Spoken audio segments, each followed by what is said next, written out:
Okay, are you ready? Welcome everyone into the stream.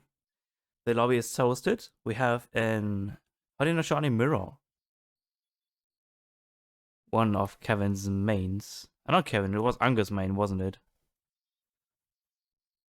Alright, let me prepare the overview real quick for you. So you only see the important stuff.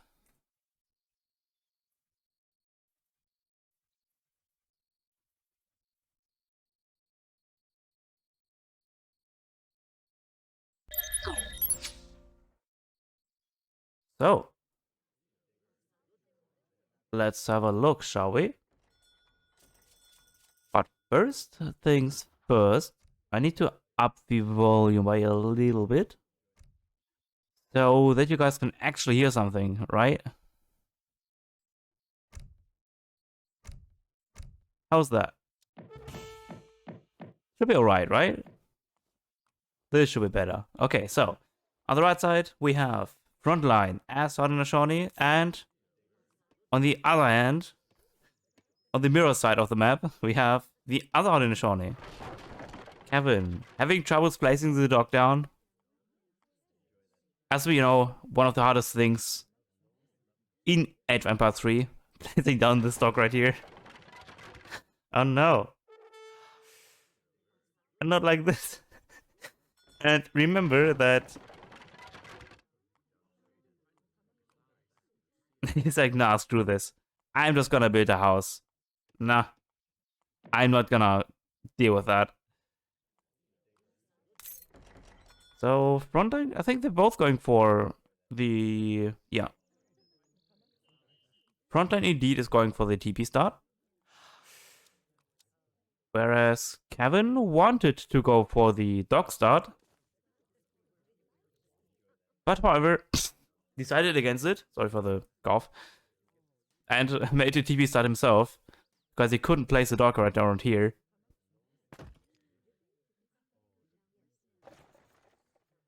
Really unfortunate, but oh well. What will you do? What can you do?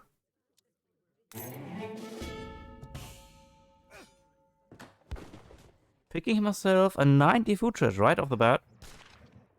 Compared to a 90 coin treasure from Frontline. The food treasure will allow him to age up a little bit faster. While the coin is coming quite in handy for the hunting dog upgrade.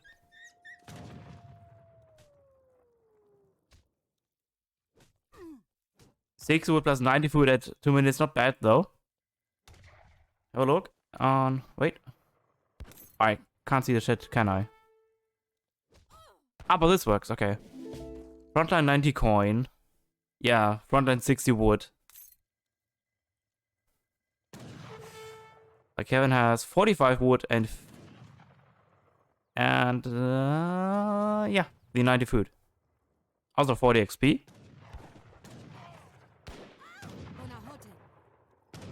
Where is my gun? Ah, not like this. She left it at home. Ah, well, what can you do? Okay, they've picked their decks. Have a look at first on Frontline.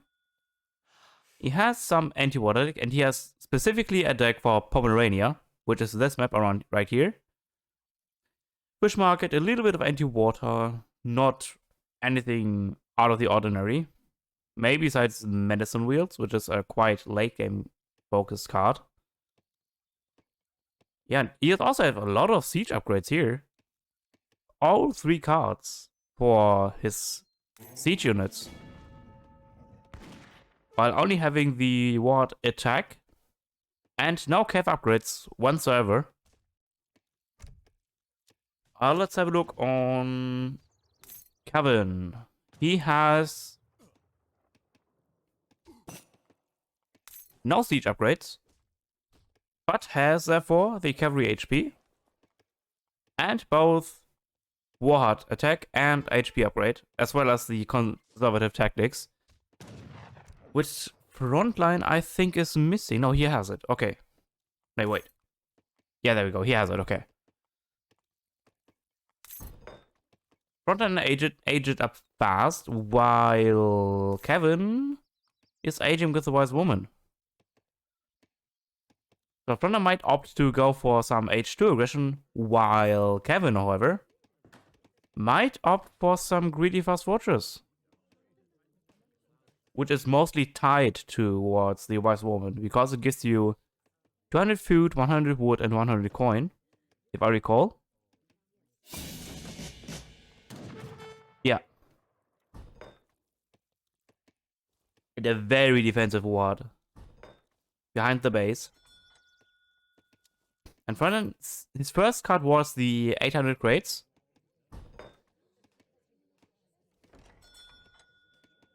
Followed by 4 Kenya horsemen. Curious to see how he's going to use that coin. If it's gonna be for the market upgrade. Or possibly some native play? Some... Right, I know, what's up. Rakubises aren't bad at all. I'm curious if you're going to see the Vasa allies getting played at all. Going for juicy timing, 4 Kena Horsemen, 10 Tomahawks, 5 remaining reinforcing for the big button. While Kevin, however, has also got the big button from his town center, right here, for 500 wood, food, I mean. And he has not scouted the front ward.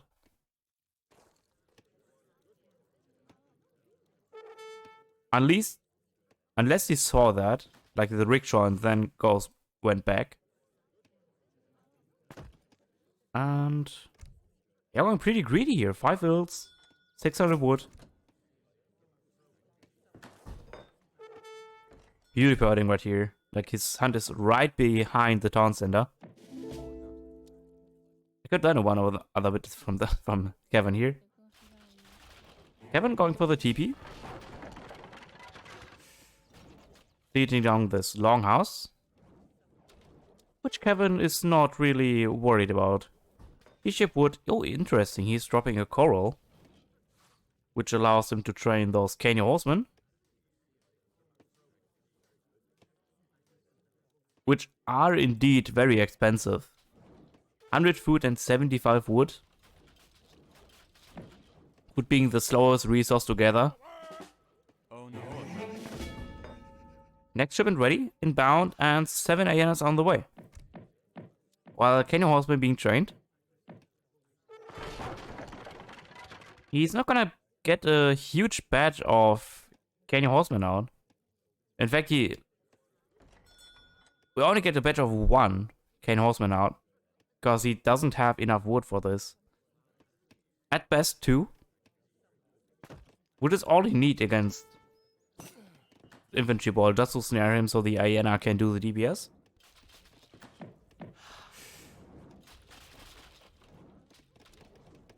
What is Frontline's follow-up looking like? He has only shipped 1 military shipment, 800 crates, and 5 villagers behind it. So his economy is not in the back foot at all. His economy is like equal to Kevin.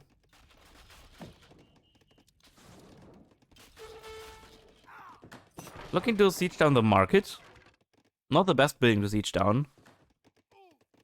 But it maybe wasn't just in line of sight, but the mass looking really good for Kevin here. Being able to repel the rush from Frontline. And I don't think the poor Kenya horseman is gonna do a whole lot here. But 6 Tomahawks reinforcing and another 3 hyena coming out. Thank we didn't commit it there. It would have been a deadly pop out there. And Kevin training more Kenya horsemen.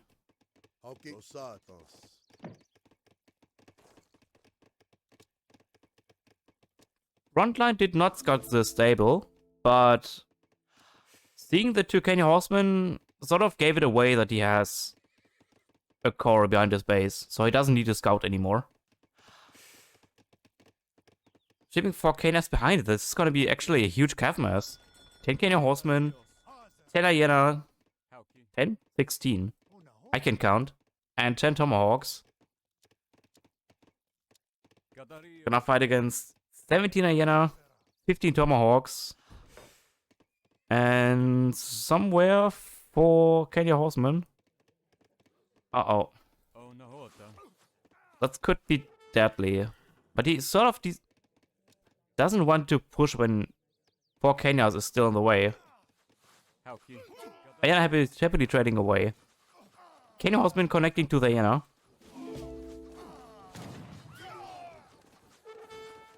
The Spake Doctor tanking away.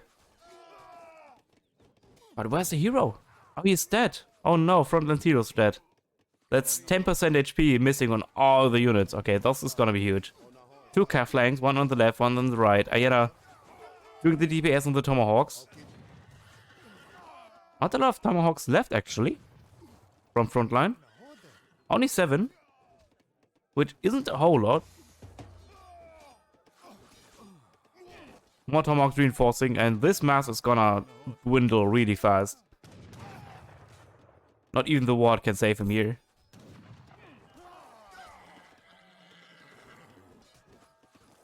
Seven is reinforcing from Frontline, while Kevin is happy to just send in the crates, because he just took a huge good trade for him. But this is gonna be a tough spot for Frontline, actually. Because this is like no anti-cav, 2 Tomahawks, few Kane Horsemen remaining, only hyenas here. And he already caught the big button, remember? Ability has already been used. Yeah, he's running away behind his ward. Kevin happy with the trade and just going back to his base again. And he is going to Ash behind it, I think.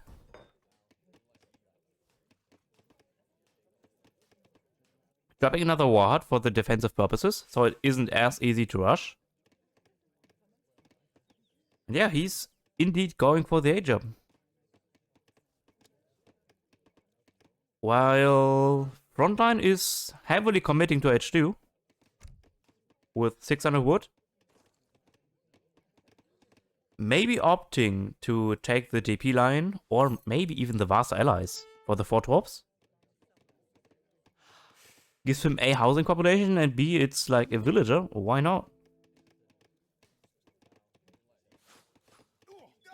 The water did went up. And I am assuming that Kevin's gonna age with the messenger. So we can train those beastie forest explorers and the musket riders. We are going to see in a second. In just a second.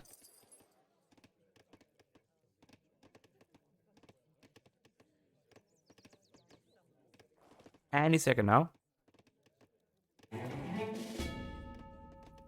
Yeah, with the messenger. It is the equivalent of the exiled prince from the European nations, who doesn't, for anyone who doesn't play the native ones. And Frontline using the wood for a dog to increase his economy, which is also a fine choice.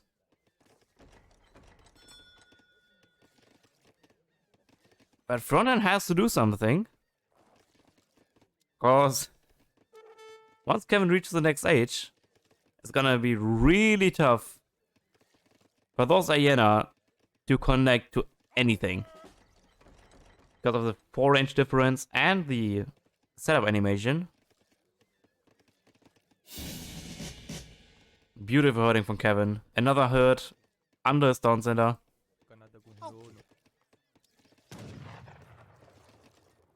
And the first shipment is gonna be the 6 Kenya horsemen, while upgrading them to elite. The Java still uncertain about what you want to do. Should I be a stable? Should I be a war? I'm gonna go explore. Oh, another war down in the middle. I like that choice a lot. I was gonna secure him the second coin mine. The third, I mean. if he's ever gonna run out of this trial marketplace. Because those would not have 10% yield, but 20% for whatever reason. Like those 2k copper mines gonna have... Is it 2k? Yeah. Are going to have like 2,400 coin in it. I'm not sure if the players are... If many players are aware of it. Because it only has been discovered lately. Training more Kenyan horsemen for Frontline. But he is housed. He's not gonna get huge badge outcome. Conservative tactic is in. Oh, but this fight is not good at all for Frontline. Also, a lot of elite tomahawks, a lot of Hyena. Elite Kenyan horsemen connecting to the Hyena. While those Hyena snipe the tomahawks and fighting Cav, and the hero goes down again for Frontline. Ah, you hate to see it. And especially in a Hot in a Shiny Mirror, this one hurts a lot. Not only for the XP, but also for the 10% HP aura. On top of all that, you also have the pocket cannon, as many players call it. Because it quite literally is a pocket cannon. This one right here. Eagle Eye. Which is the Crackshot ability, I assume, yeah. 180 rage attack, 3 splash. 3 entire splash damage. Look at that. Radius, I mean. 9 tomahawks coming in for Kevin. Frontline is pretty on the back foot. Yeah, he's now sending in coin. He needs to age. But he sort of can't at this point. It's really late for that. Maybe too little too late. No, going for the TP line while having 3 fishing boats.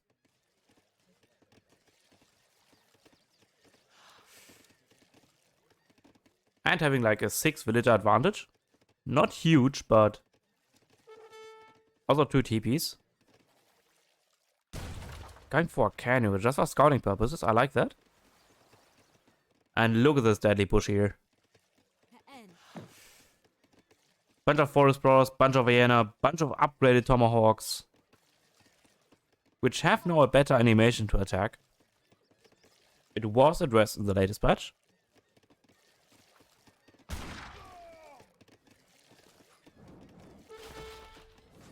And it all comes down to how fast Frontline can age.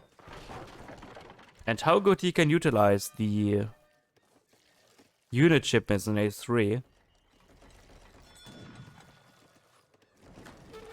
But this is gonna hurt. Those longbows support 15 population. Are a little cheaper than a house.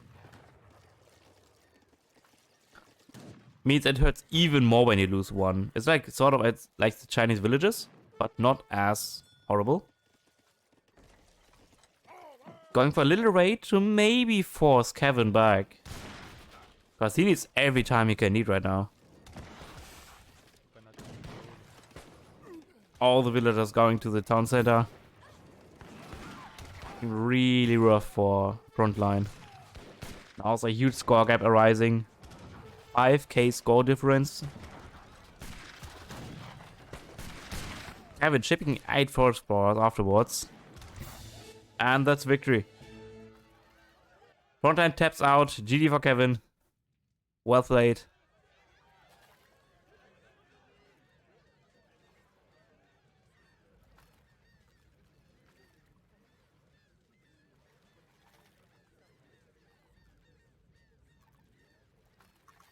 Good defensive turned into an counter push, counter offensive.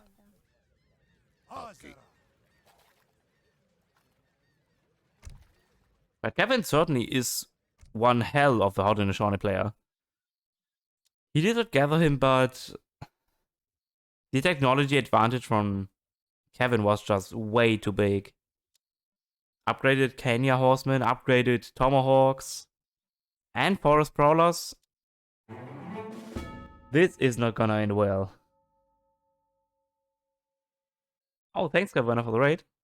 Appreciate it. Yeah, the economy is not gonna help out a whole lot here. Like, not at all. They lost a lot of units here. Down to 18, then another batch, right to 12. The Arabians was good, but then it took another bad fight. Right behind here. I think about there's a forest here where he, like, got completely surrounded. Didn't have enough handicap.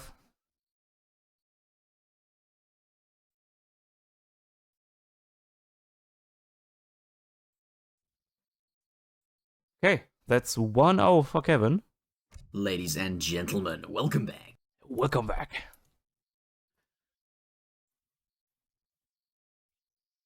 I'm not as legendary as Interjection, but I tried my best. Okay, let me get the scoreboard up for you. 1-0 for Kevin.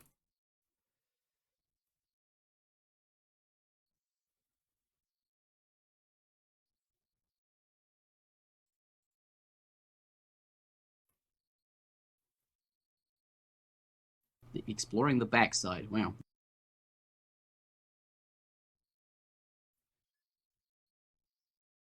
Okay. Attack! That was certainly loud. Jeez.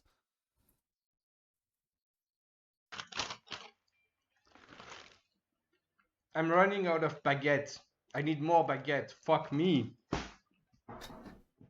Maybe I'm gonna go out later to buy more. Yeah.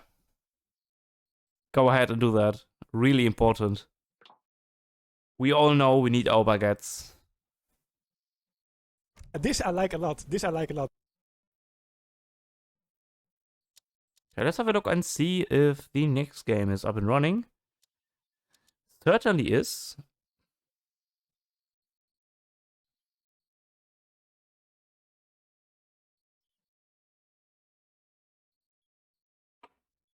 A lot of big names in the chat. Ah, this matchup you're gonna like. Can you guess it? The color blue against the color yellow?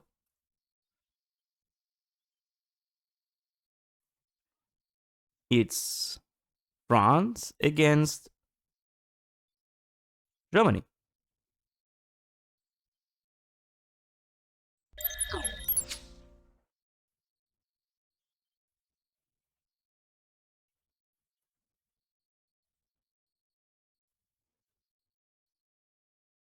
Okay, let's jump right into it, shall we?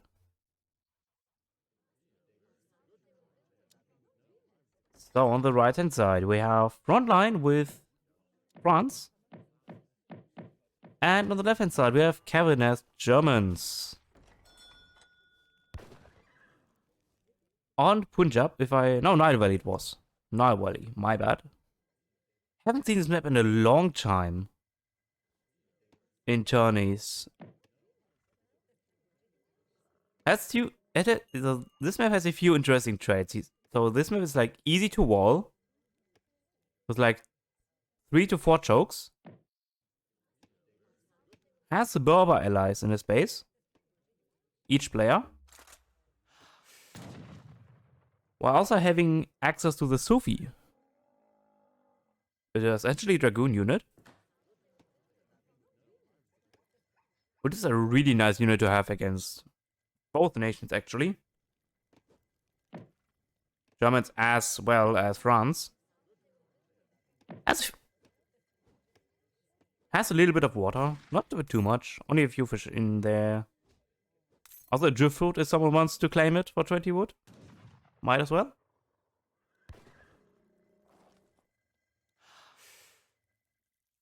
And as well as the TP in the middle.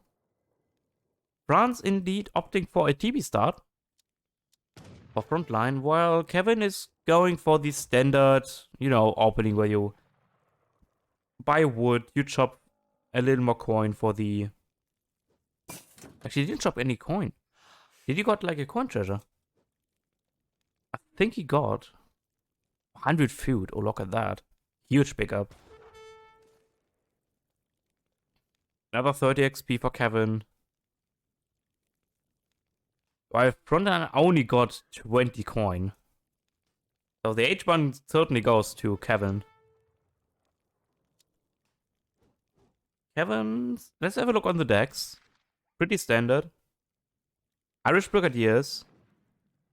Pendors, which we are lately seeing more and more. Now the fixed version. Have combat, Hulans, skirmishers, war wagons, crates, you name it. While... How interesting. Ancient Regime. Which gives them the access to Bourbon allies. Which is essentially an Ashigaru musketeer with a charged pistol attack.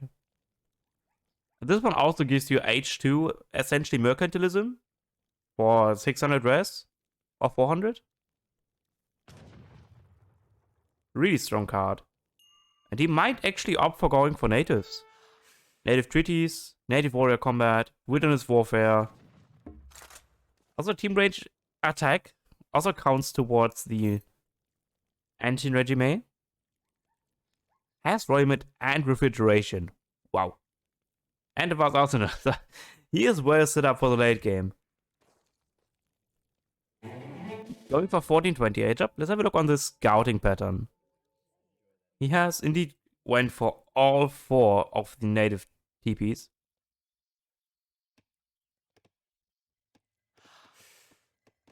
Ending up at 56 while he... Yeah.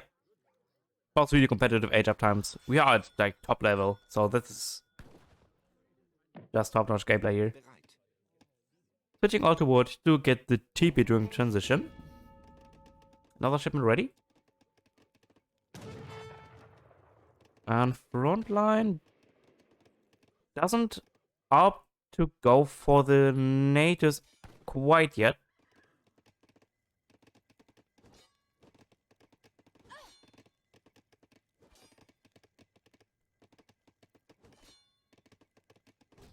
Oh no. Lady ESOC going down. This is always rough when your explorer goes down for Germany in H1. Because you can't build your TP then. And you either have to wait until you have aged, or you send a setter wagon to build the TP. But which is then, you know, wasted setter villager seconds. So either way, how you turn it, it's a loss.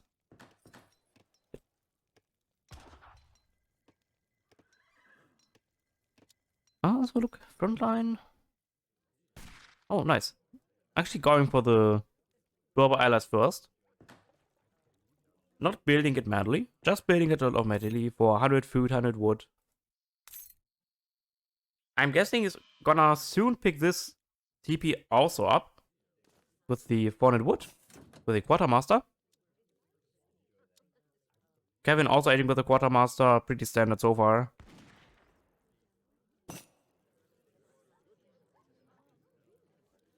Yep, that is. Greatest codes on the way. To be prepared for the France of counteroffensive.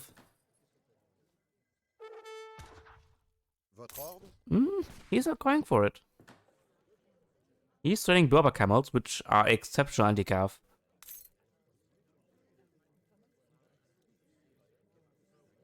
Essentially with the cost of a Hussar, but it counters like Hussars as well as Dragoons.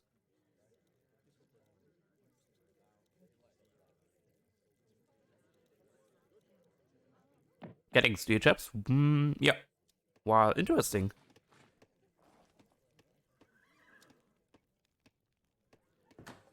Kevin also went for the Berber allies with the quartermaster wood.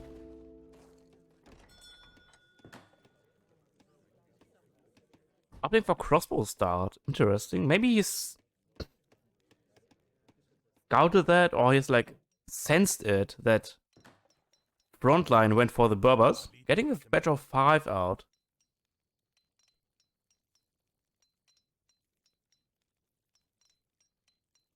Berber Dervish is a super good knight combo, but we have Sufi here, not the Dervish.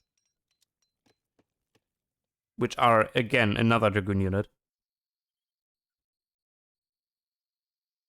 Oh no, it's actually a Lancer Cav. I forgot about that. I like a Lancer Cav. He was going for a raid. And those Berber allies are also faster than Cav.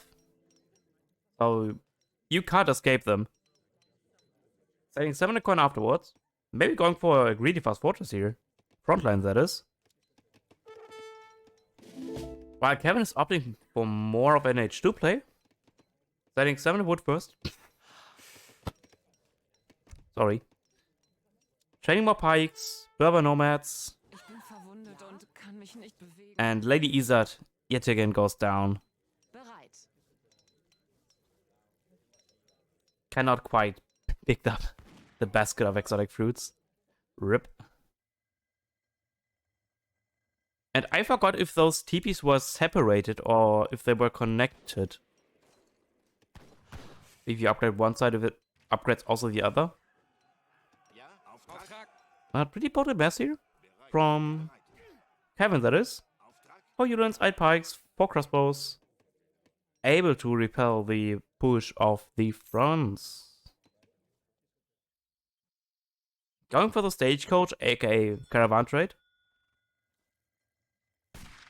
It's not connected. Okay, great.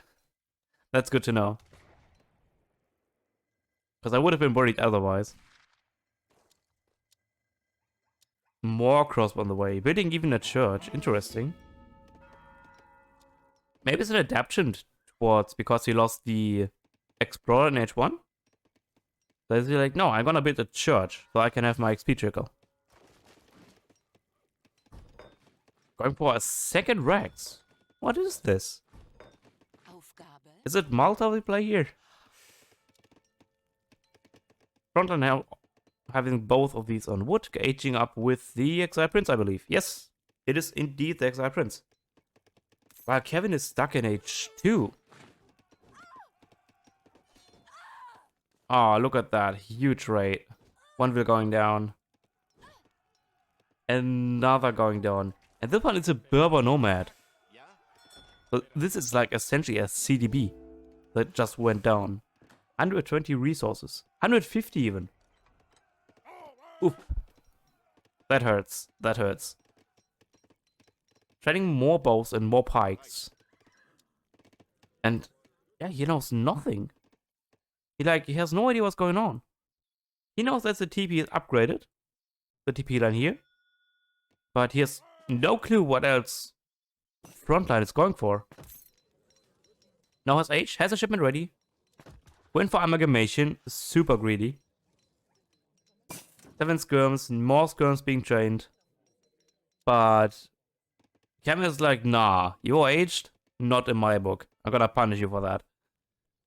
Pushing up with a half amount of army actually. 6 Yulins, 22 crossbows, and 11 pikes.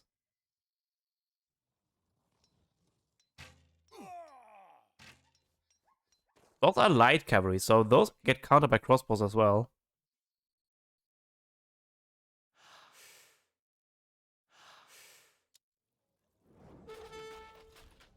Yeah, Frontline's economy looking really healthy here. 27 wills. 7 pikes, 7 pikes. Yeah, they got out 7 pike ship in an H3. Who doesn't love it? Happily kiting away those crossbows. While Kevin, yeah, just now shipping in 7 coin.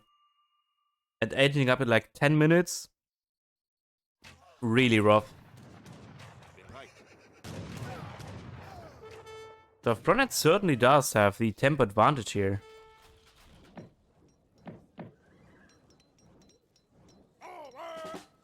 Pretty curious here is as next shipment. And keep in mind he has like both. Employment as well as refrigeration, so the longer the game goes, I'm sure that Frontline doesn't mind. Beautiful cutting right here.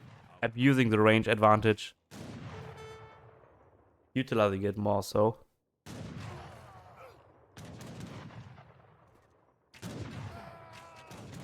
Aging also with the Exiled Prince. But Germany still has no TP.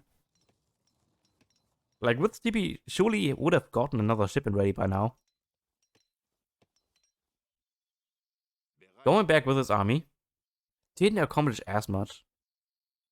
He lost 7 crossbows for the trade of 2 TPs. Not sure if it was the worst, the investment. But he had to push out in order to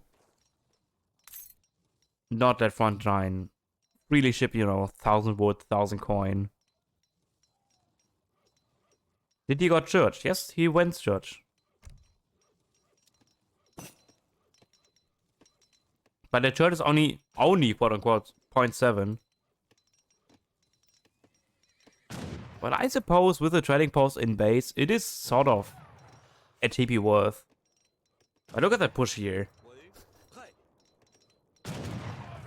Elite Berber camels, veteran skirmishers, cuirassiers inbound. Kevin training a lot of skirmishers. 10 skirmishers being trained, 8 more on the way.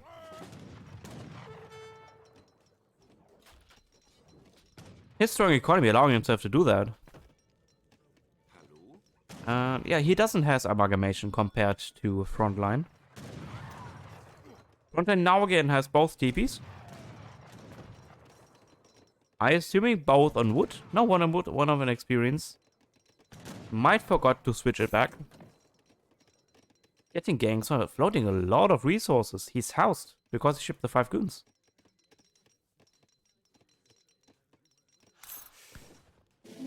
Hits a lot of houses ASAP. Yeah, here we go. Now we can find new trade units again.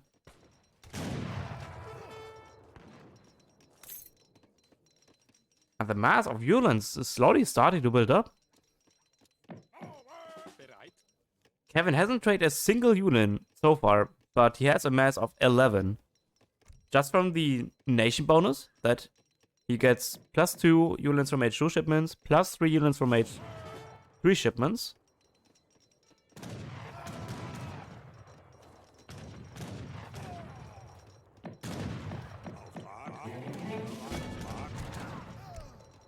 Okay, also getting the Berber Elite upgrade. Another 20%. Why not? Sending 9 Uhlans. Certainly an interesting shipment. But those are still H2 Uhlans, if I recall. Yep, still H2, but he's chopping wood for the veteran upgrade. Training more skirms behind it. A beautiful mecha, look at this. Not floating a single resource, while Frontline is starting to float more and more. 700 food, 300 coin. 2 fights on the way. And we all know what it comes down to. It all will come down to how well Frontline can micro and defend the Falconets from this huge Ulan mass. Goodness. 20 Ulans. 28 skirmishers. 9 elite Berber camels. Wow. That certainly is indeed a mass.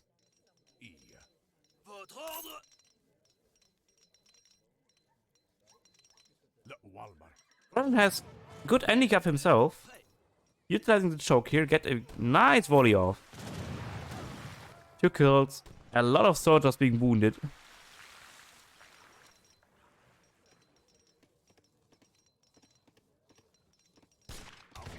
But Kevin not quite yet happy to push out. He's not confident enough. Because this choke is really working in favor for Frontline. Now there's no good spot to fight here. Like here there's those trees, the TP line, the cliffs, the mines, the houses. So many spots that denies the pathing. And another volley. Another 2, 3 skirms going down. And a lot of skirms being actually like half health.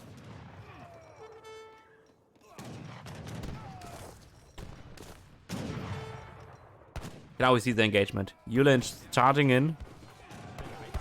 Charging in against elite Berber camels. 14 units remaining, 13 units remaining. Oh, I'm melting down. And there's still a lot of goons alive. 16 goons still alive. That was overall a good engagement for Frontline, I feel. He achieved a lot with his Harkonnets. 3 gendarme cuirassiers on the way. Not gonna achieve much. And oh yeah, look at that. 3k score difference. Because of Falconets being deadly blows for the skirmishers. Having 1,000 coin, wow. 3 war wagons on the way, more skirmishers being trained. Ooh, look at the score gap. 5k now. Half combat on the way. Force Dragoons to be stronger. Because he doesn't have really anything else to ship here. Nice little raid. Idling Kevin. Frontline is playing this exceptionally well.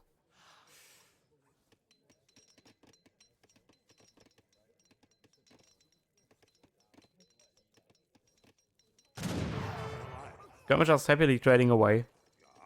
The skirms are not carded yet. 8 units on the way.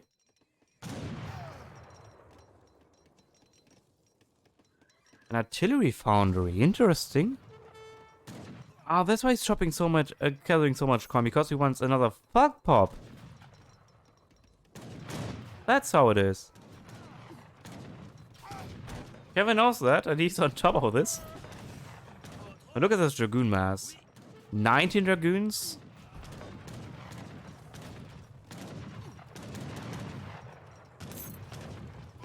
And the scorpion is now a little lower because he invested a lot of resources in this Falconets. Once those Falconets gonna pop out, you're gonna see the score jump again.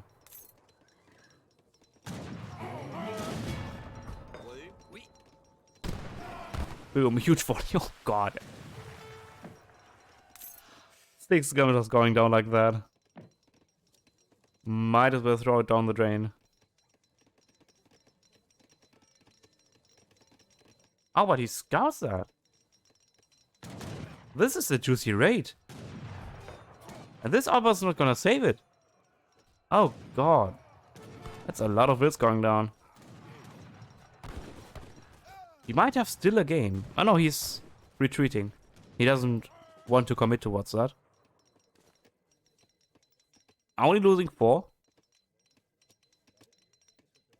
39 hits against 42.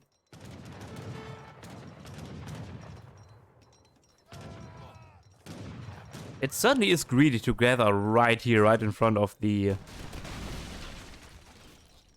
Germany's face here. Warback, he doesn't have combat quite in yet.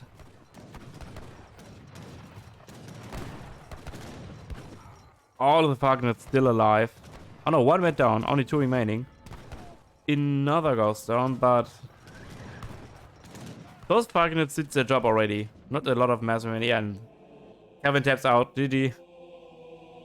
Well done, Frontline, well done.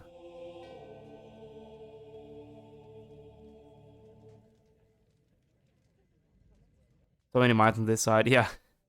3 mines, and it's actually the same. Like, 3 mines over here, and 3 mines over there. Well, there were 3 mines, now it's only 2.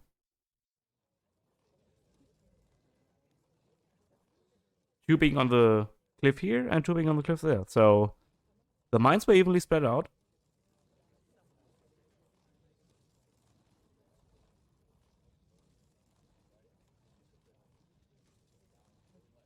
Who is Frontline? a really good player, as you see. Have a look at the post-game stat. Yeah. Not an heavily outgathering Kevin. Also, look at this KD. 158 units killed and only 85 units lost. It all went down to the Falconets getting insane value. Like, insane value. Incredible.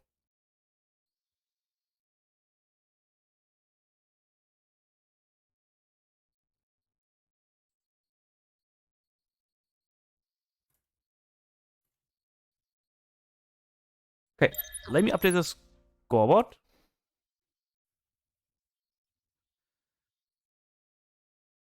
We have 1-1.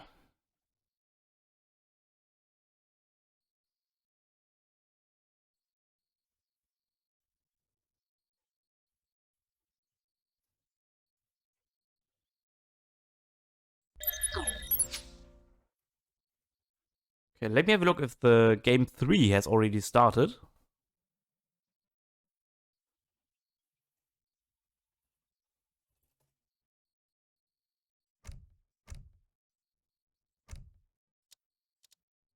And indeed has.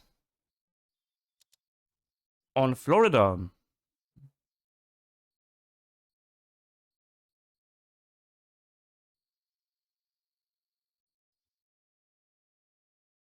Ooh. This I like a lot. This I like a lot. This I like a lot. This I like a lot. I'm curious if you like this matchup as well.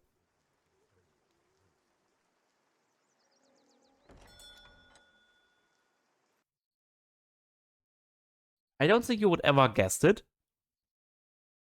Kevin picking Ethiopians. Frontline picking the Indian nation.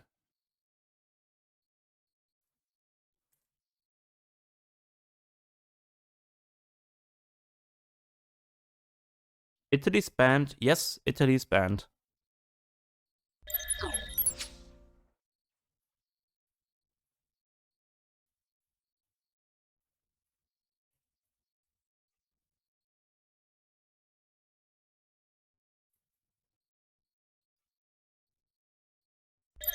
And right back into the cars we go.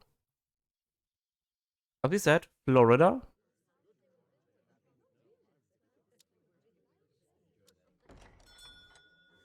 A well-known map at this point. You start with a market. Buy base.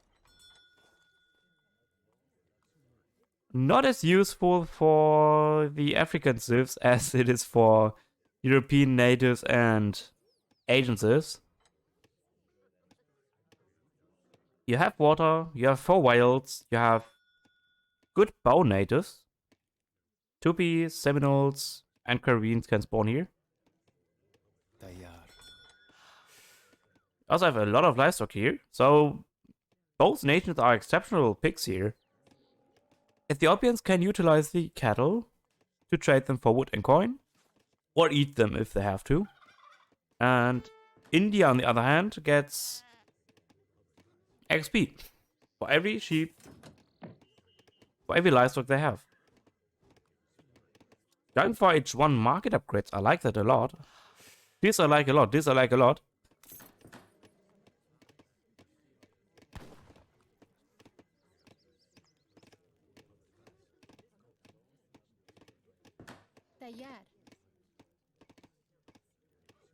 What was game 2 matchup? It was France against Germany.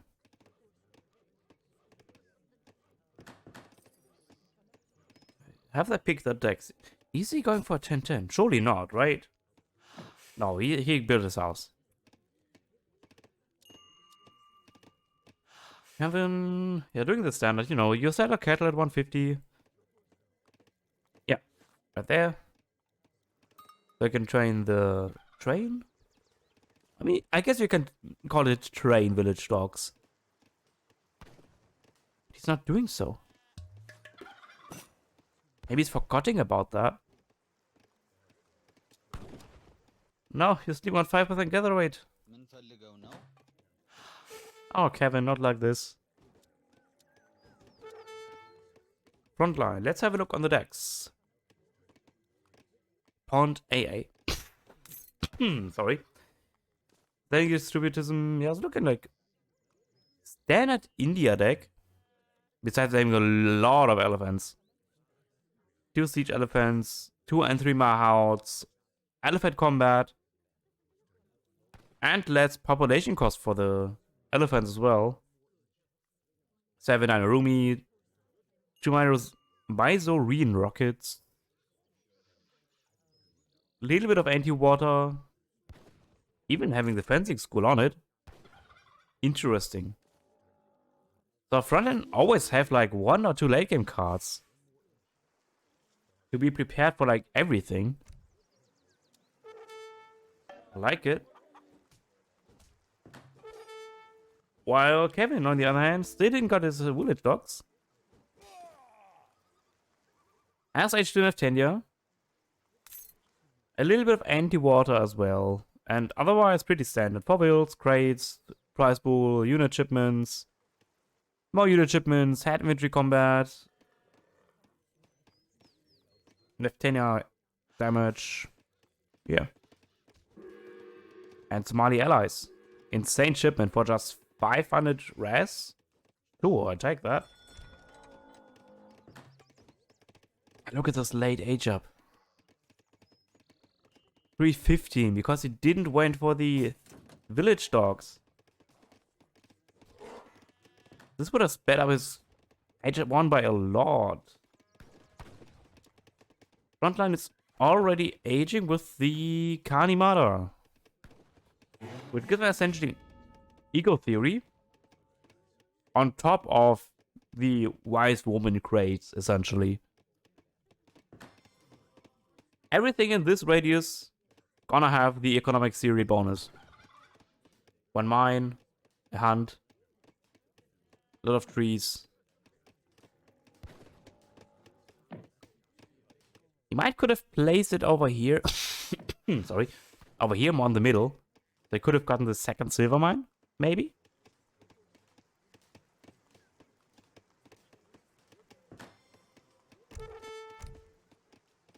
$150 coin for Kevin. That's a huge pickup.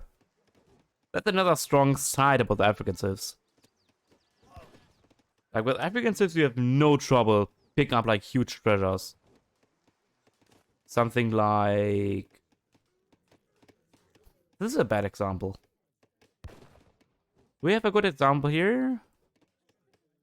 Oh, we don't. Like 3 tigers is no problem for an African explorer. Due to the chaos ability. Edging up with the Somali.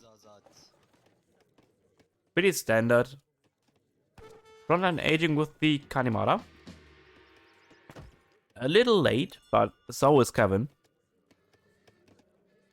300 export first card, interesting.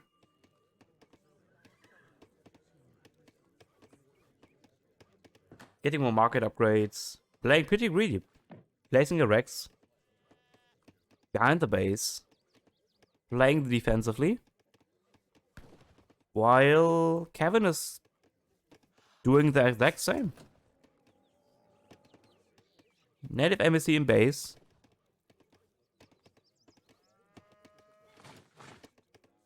And still no village dogs. Oh no. Standing 4 wills next. His first shipment was Jethro influenced into 4 villagers, so he's playing greedy. And Frontline is like, okay, you play the Greek game, I'm gonna play it as well. Diplomatic intrigue. Maybe into 700 wood, actually, yes. For houses, for market upgrades. A dog if he likes. Rashputs, even.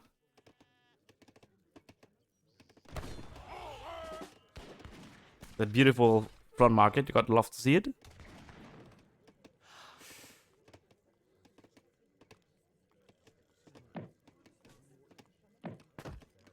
Yeah, no village dogs hurts. Not only no village dogs. Well, now he has village dogs, but also snares.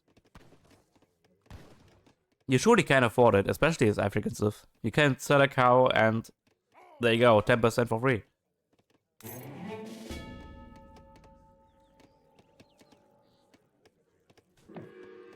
Going for a semi-FF, I believe.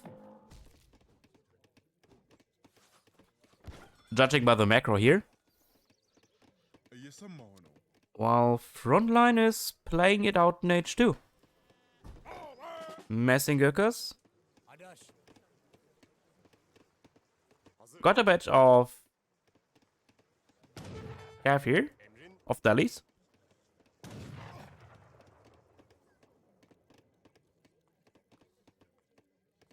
Which those slow infantry can't chase down. Because those are speedy Cav. 6.8 speed. More Gurkha reinforcing. Getting the mining upgrade. Another shipment ready. Possibly gonna be the foreign logging. Oh no, 7 coin. So he's gonna go some sort of semi-F himself.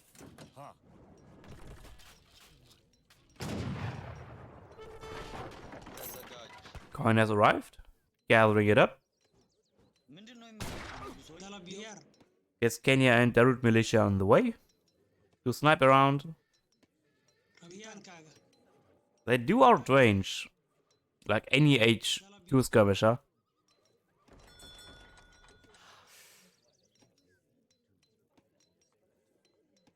I think they used to have like 26 range, I believe.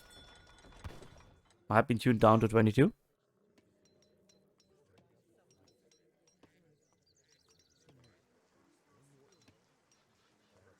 Aging with the Sudanese. Which gives them knife thrower. Which are essentially... See it as skirm, but with a melee attack. With a melee range attack. Doing a nice job as kiting away. What a beautiful microphone, Kevin here. Well, Frontline should also be aging now. Or really soon here. With the Charminer Gaze, I would assume. To get his Manseptar Gurkha, Manseptar Rajput, and the Manseptar units in general.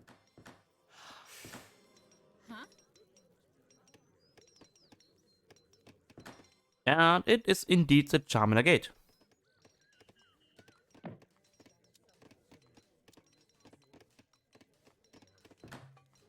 Still no snares. Still no placer mines. So a little bit sloppy here from Kevin, not picking up any market upgrades.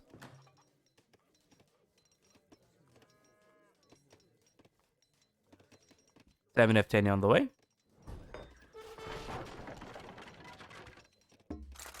Aw, rip this mountain monastery.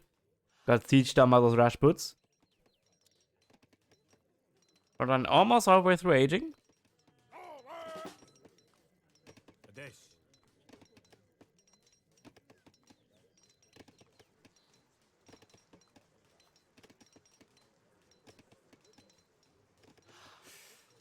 Rashput also got getting buffed the last patch.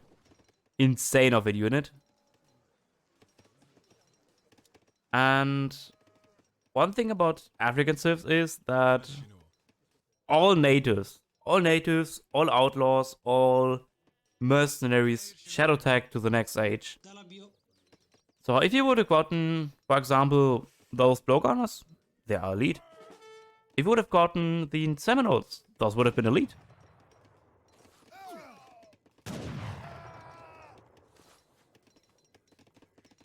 So the score of Kevin is slightly inflated because he automatically gets essentially like 4 upgrades for his units for while not investing any in it.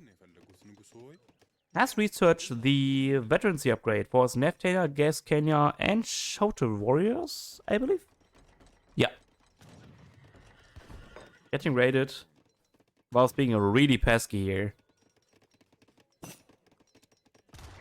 Alright, Frontline has been aged. And has a shipment ready. 8 Gurkhas on the way.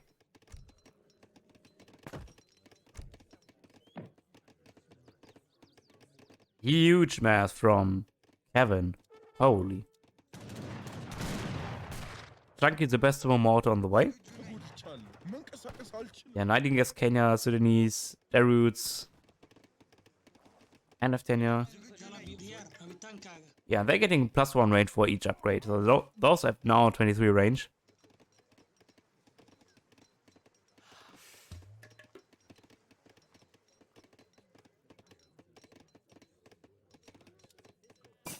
One has a decent mass of Gurkha actually, 35 Gurkhas. Dropping in another barracks. Mansepta Gurkha on the way. Trying to get a few nice lucky raids in, but did he scouted that? No, he didn't. That's why I always go to the edges of the map. Imagine if he scouted this here. Would have been at least 2 villagers dead. Now switching back to the British allies for this 7% HP. Sending to my house. Which is gonna be the go time for him.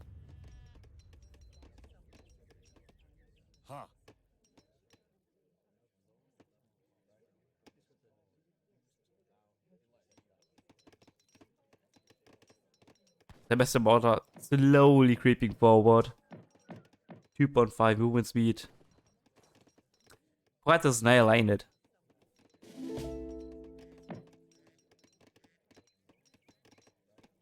There's been Rajputs on the way. And look at those tanks. 1200 HP. And another shot. Boom.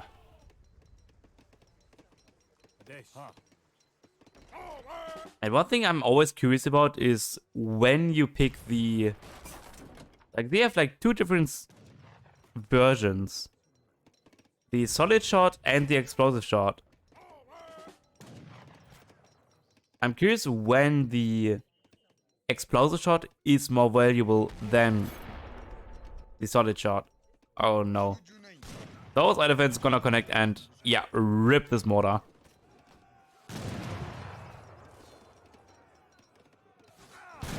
And even got the man at the Rajput. So those Rajputs are stacked. Beautiful connection here from Frontline.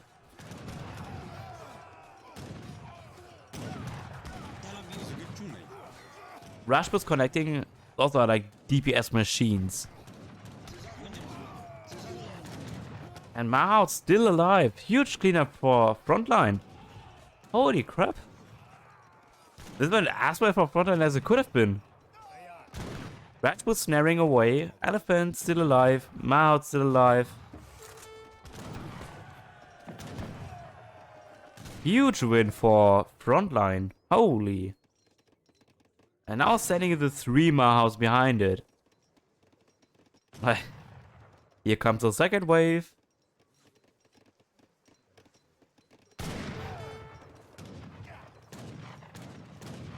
Also a huge score swing for Frontline. Somali Itza warriors are here. Those are strong anti-cav. Those are like Carolines, but they also counter goons on range.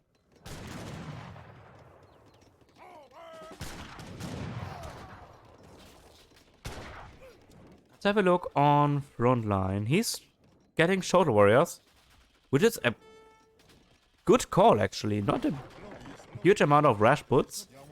Insane amount of skirmishers.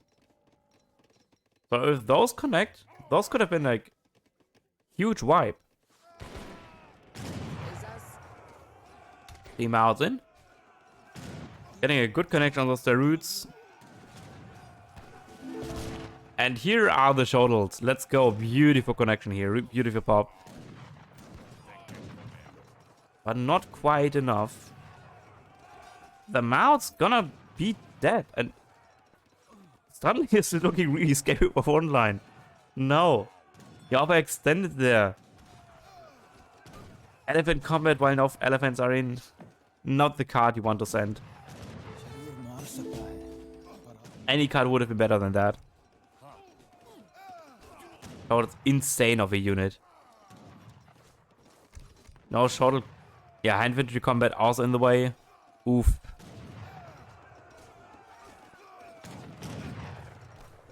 Rash was trying to counter, but this is essentially like bow pike against totals, which counter all infantry. They are Lancer Cav. Huge swing again for Kevin. Holy. It was looking so good for Frontline just 2 minutes ago, and now it's swung around like it was nothing.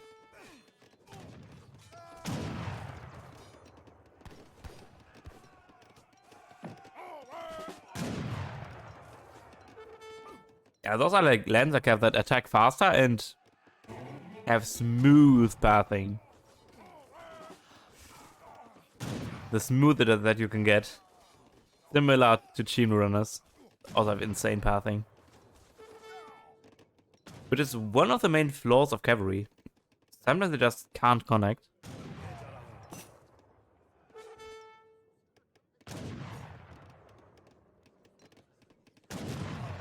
Damn.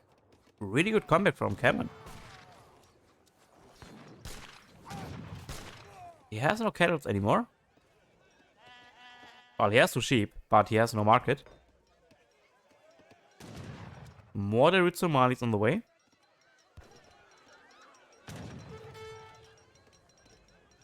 And the economic bonus from the Kalimata has dwindled down. Now by 10% for you.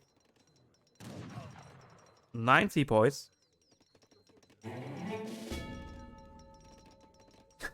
Those sepoys do like less damage than the shortest. 18 with 1x2 rate of fire compared to 7. Yeah, also 18. 1x2 multiplier against 1.25. So it's like Steepa is so sad of an handicap unit now.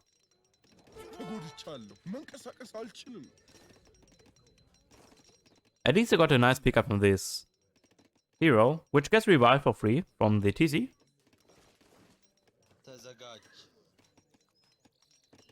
And Frontline somehow still ahead again in score. 2k. Oh yeah, look at the view difference. 38 compared to 56.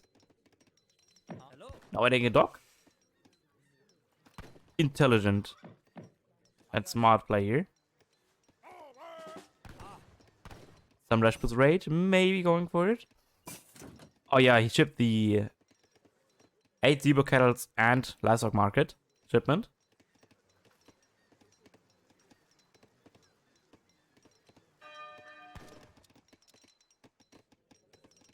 It's like a neck on neck again.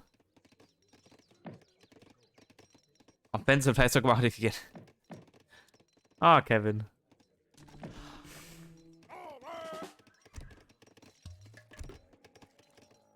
I'm interested to see if he got any technologies. He did not. Neither for the TP, neither for the water.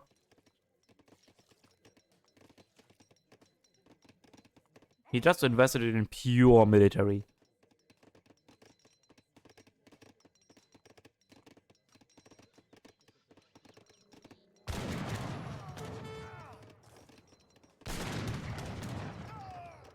Now trading away again in this gun battle here.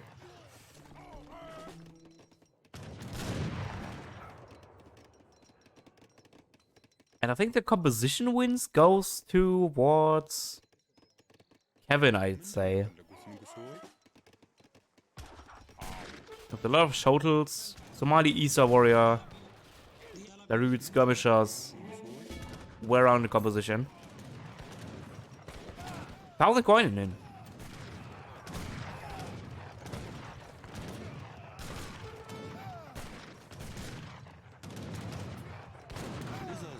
Happily cutting away.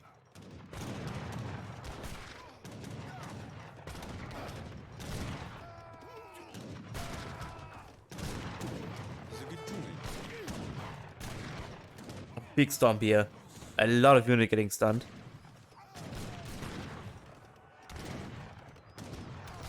But those Rashputs are still scary. You definitely don't want to connect to those.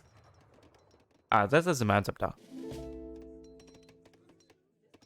Can you spot the difference?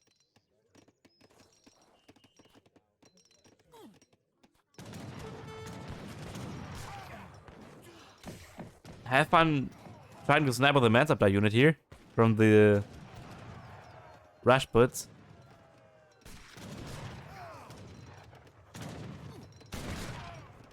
And that one is a Rashput.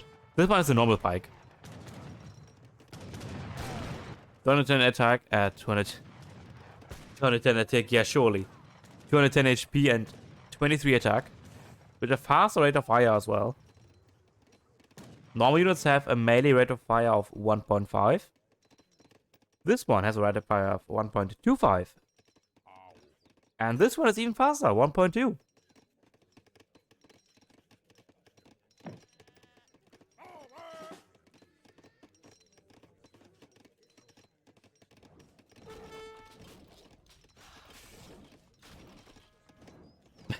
Look at this remask. Oh no.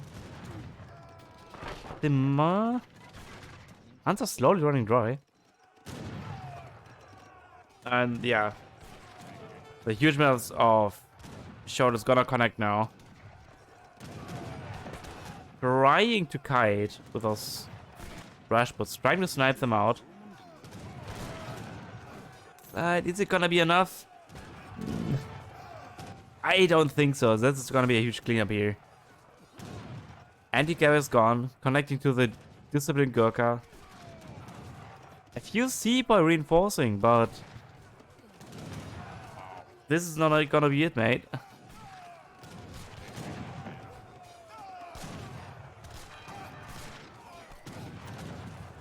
Yeah, huge cleanup here.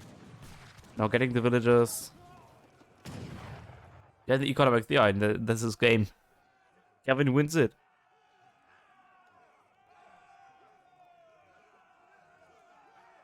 Needed some Zambureks. Indeed, I agree. He needed some Zambureks for the Shoulder Warriors.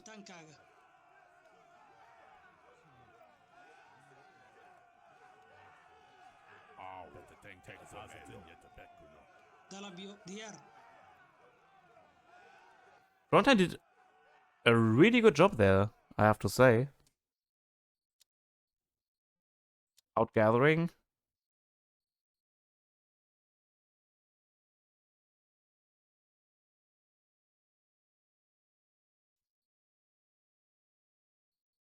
What does chat say? Literally eating popcorn. Problem is Redwood dies to Skirm. Shuttle don't. Yeah. Shuttle are just way too good. So I'm definitely going auto or sweet next game. Oh, we're gonna see.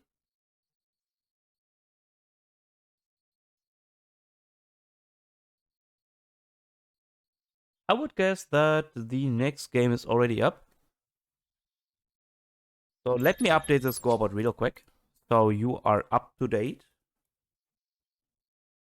Frontline losing against Kevin's Ethiopia.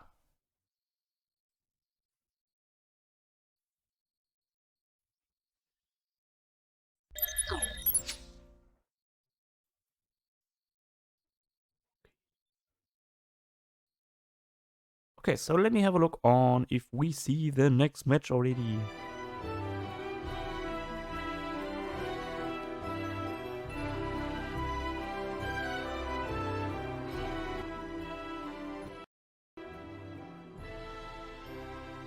This should be enough, right? Not too loud, not too silent.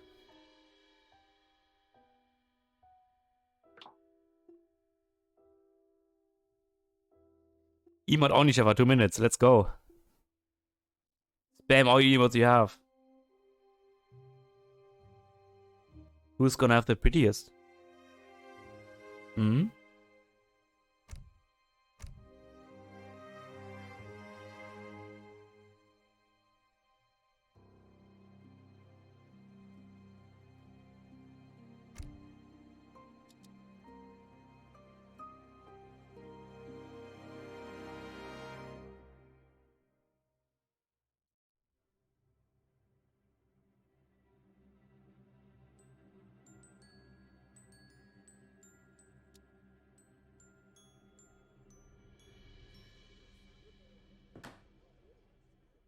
Damn, vaccinated. You are certainly right about one pick. Someone is picking Swedes. And do you know who? Oh, you can't chat, can you?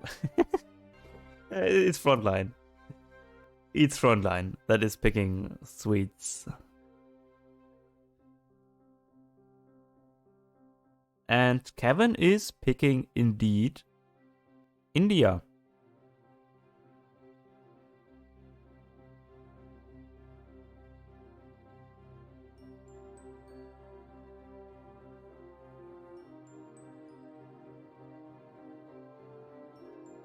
Yeah, what do you have here? We have some sleepings. Some Landsknecht. Izard with his emotes. With Fair. Okay, okay.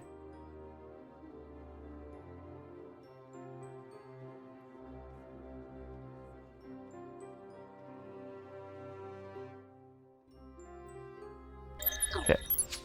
Shall we jump into this card? I can word into the cast. Please. Professional caster, by the way. Okay. Stop the music. Alright, let's start. We have on the east. On the west. Not the east. Frontline picking Swedes and Kevin as India. Twitter Crescent? No, Karelian Lakes. Karelian Lakes. I'm never gonna remember the names of the maps. I'm so horrible at that.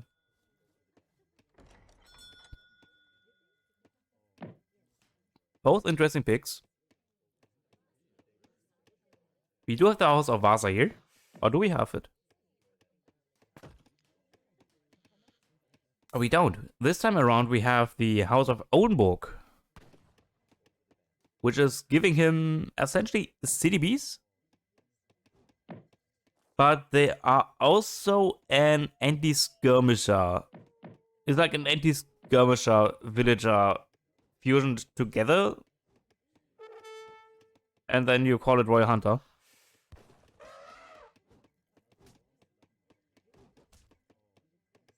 Also some good upgrades here. It's not huge. It only adds 0.1 to all light infantry. Against all light infantry. And this one is well expensive. Could be worth it in the long run, but it's... I'm not sure how big the trickle is. But it's pretty marginable. Yeah, and this one essentially makes them to normal units again. Have a look on the decks. For Swedes, we have pretty standard. Not standard. Not as standard as it could get. Having the constant reforms, which is allowing him to have one less pop for all his artillery. Again, both Roymond and refrigeration. 2 leather cannons and a foundry wagon plus 1 leather cannon. So he could play this out for a long H2. Could go for Caroline's leather cannons, essentially, without having to build a foundry. While on the other side with Kevin, we are seeing distributism as first card. And yeah, otherwise pretty standard. A little more of H4 focused. With 4 Mahouts and 3 Siege Allies. He doesn't have the 2 rockets. Has Elephant Combat. And yeah. Both camel cards, which is worth noting. We could potentially see Gurkha Samurais edging up with the Agrafort. Right down in the middle, between those 2 TP lines.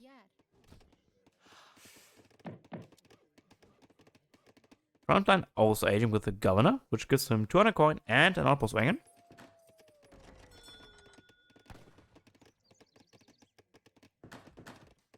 Going for the 2 top start. Getting gangster during transition. which is now researching quite fast. It didn't used to be in Legacy. Oh, nice. 45 XP. Nice. Gonna give it a nice chunk of XP here.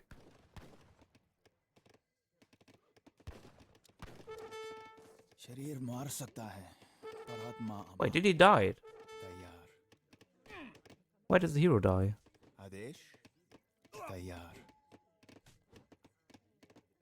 Oh, that was a little bit sloppy from Kevin. Losing a hero to Treasure Guardians. Give me 1 second, please. Have to check something real quick.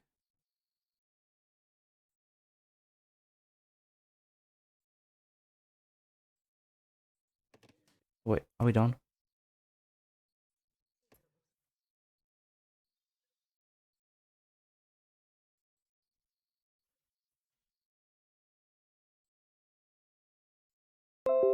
Okay.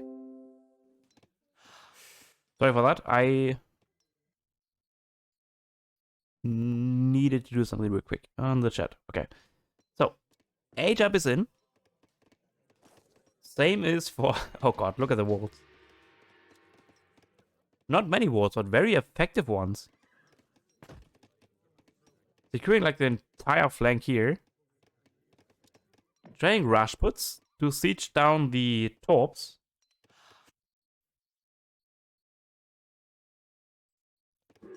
Which are going to be spread out into the entire map here. No native action, I think we're gonna see this game. Frontline did got at least captured it. But I think most likely only for the line of sight purposes. And instead of the Seaper Rush, you're gonna see a Rashput Rush. Interesting adaptation. Oh, from the Kid Zero. I just totally missed that. Sorry.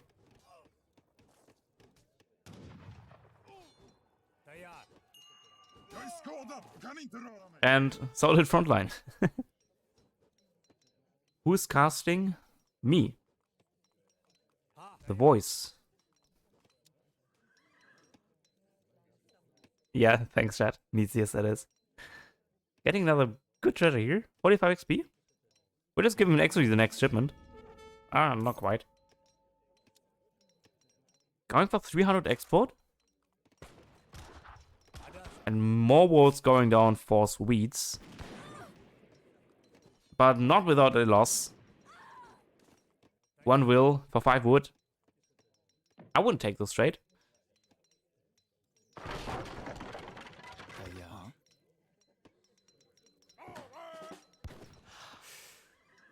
Training Gurkhas.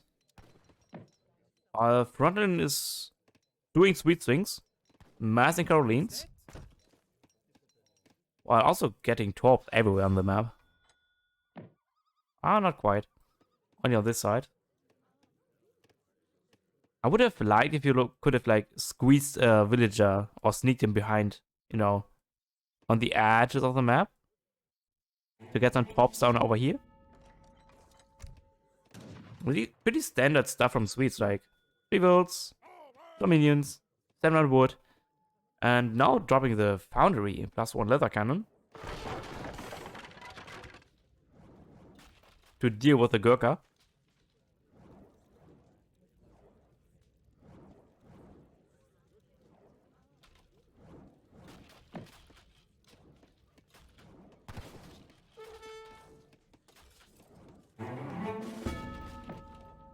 Thanks, Elias, for the raid.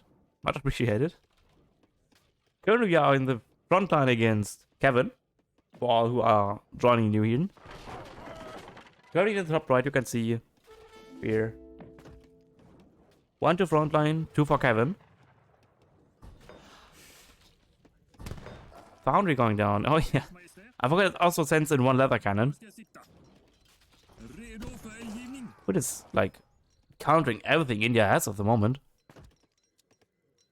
Kevin going for the Ottoman allies. Sending in both military shipments, the Ottoman Expeditionary Company and the 7 ASAPs. The 7 ASAPs aren't gonna be that impactful here, where Carolines are just heavy infantry and no cav is going to be trained in a long time. Frontline already on 130 housing population.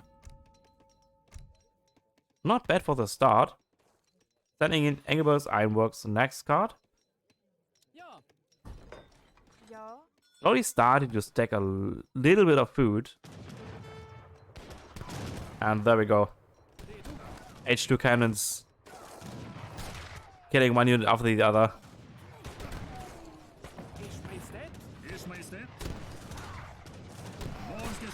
But those cannons are quite squishy, so if melee units can connect to them, those are really gonna feel it.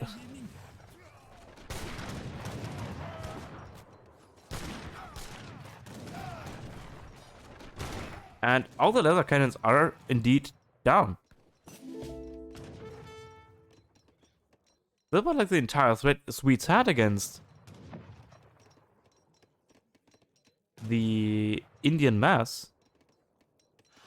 Foreign logging coming in next. Trading more skirmishers and... Oh god. 3 Gurkha going down like that. It's always dangerous to come close to the artillery foundry against Swedes and H2.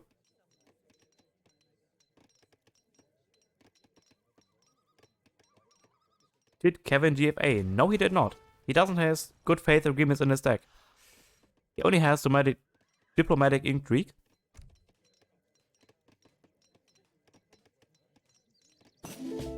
Boom, and another good economic shipment in. Now getting the big market upgrades. The ones that are the most important.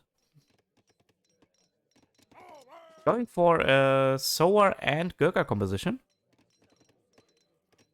Those not being essentially great units, but they can get the job done, you know, to connect to the leather cannons.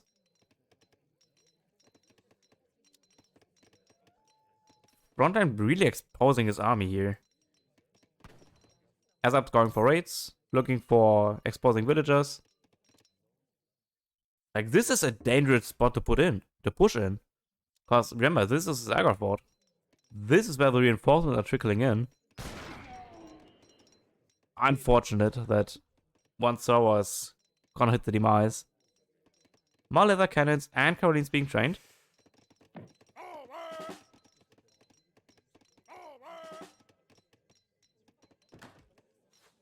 I was like, wait, they do not see them, but they do see them. Yeah, let's have a look on the fight. He's retreating. Which is the right choice. Because you don't want to be caught behind enemy base. While half of the reinforcements are still coming from the other side of the map. Oh, did he sneak in a Huss shipment? He did sneak in a Huss shipment.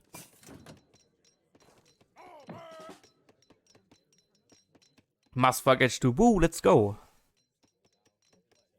And... Oh no, he... Okay, he does pay attention. Good. But this is looking spicy. Look at this. This could be a beautiful surround here. Because like half of the Carolines are still on the other side. And so is half of the leather cannons. Not great, not great. And those first half getting completely caught off guard. While the second half is trying to reinforce. Leather cannons are down. Gurkha is mowing down the Carolines. More Soros reinforcing. Explorer still alive, tanking all the shots from the Carolines. Caroline charge has been caught. Retreating to the safety of the leather cannons.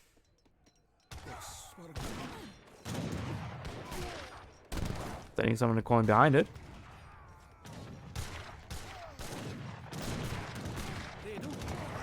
After taking such a good trade, he can easily retreat.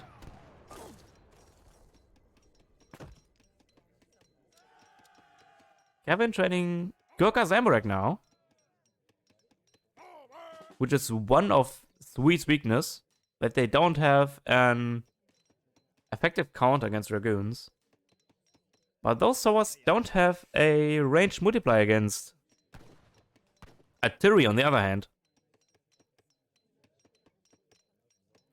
Does Gurkha have a less range than a skirmisher? Yes, they do. They have 18 compared to 20.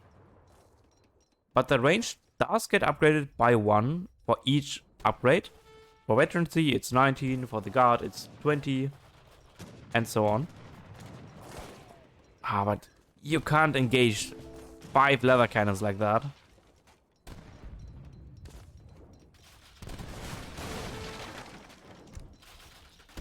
That he already sent the swords in. But he should have been closely enough. Yeah. He almost has enough for another daily shipment here. Oh, and if this aggro fort goes down, it's gonna be a huge XP donation. 320 XP is like almost a shipment now. That goes only 1/4 remaining for the next shipment.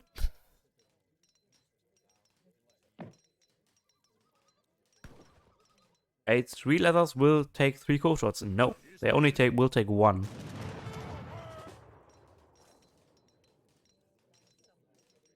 Yeah, what is Kevin's response to that? To this huge amount of Carolines and leather cannons.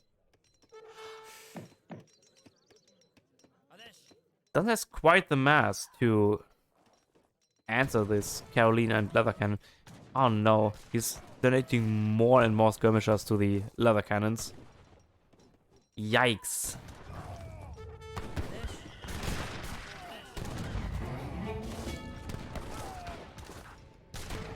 That's not one you want to see. Demogorka getting the badge of Fleet Ali. Yeah, now a huge score lead for Frontline. Because he's now on almost 200 pop. Macroing for the age up. While pushing out. This is like complete dominance right here.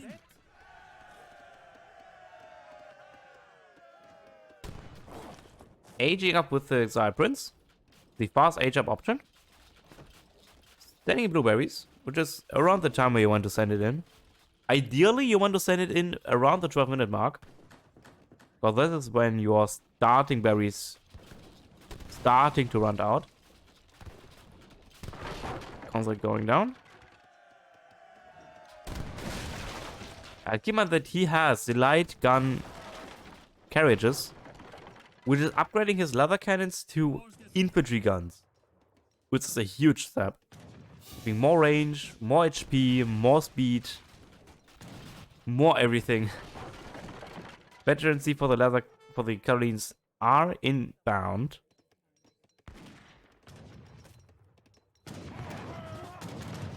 And yeah, leather cannons continuing to just blow them away. He could double age in the position. He honestly could. And get the Swede lifeguard in.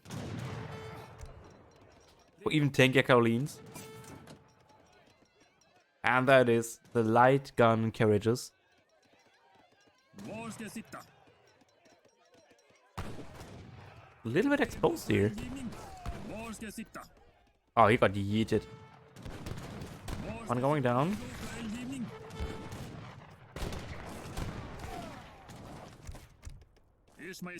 I'm curious to see about the stat difference. 170 HP, 40 siege attack. Oh, he's putting so much effort into just snipe the last infantry gun here. Oh, look at that. More speed, 1 more range, 10 more siege attack, and 40 more HP. And yeah, that's victory. Win for Frontline.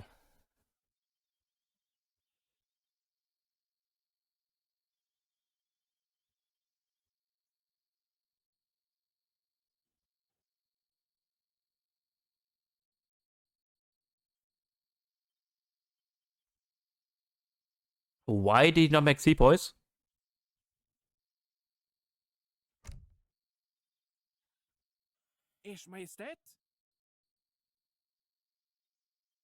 Sepoys could do better against leather cannons. Yes. And at the same time, Zemlyak do even better against leather cannons because they don't receive the 3 times multiplier, like 120 siege damage, but only 40.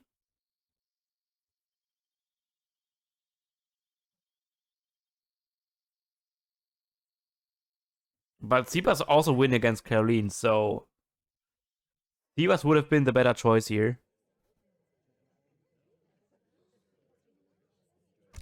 Look at the post game, yeah. Frontline outgathering him. No, not by a lot. 4k only. More military, but you know, those leather cannons just got so much value. If you look at the combat XP, 2200 compared to 1.4k.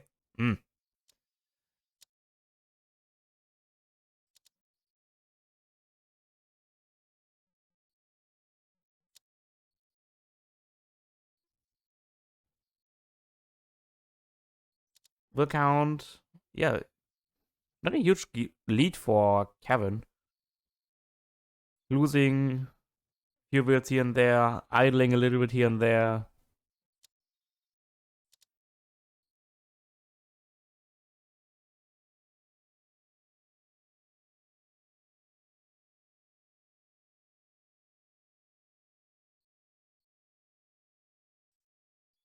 Alright, let me send you over again to the transition screen so I can update the score for you.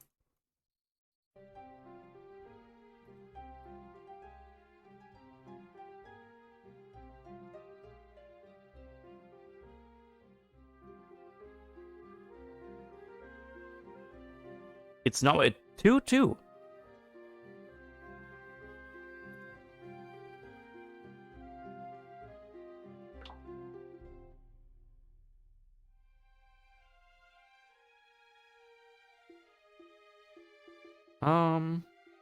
Okay, let me have a look on if we have the last game already scheduled, and it indeed is already been hosted on Punjab.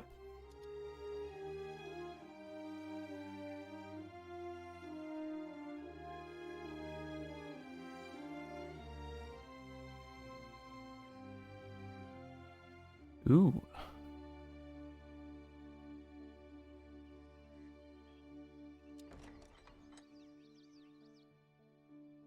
Interesting Civ picks.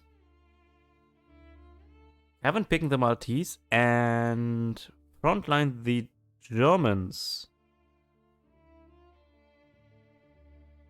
What are your guesses on this matchup?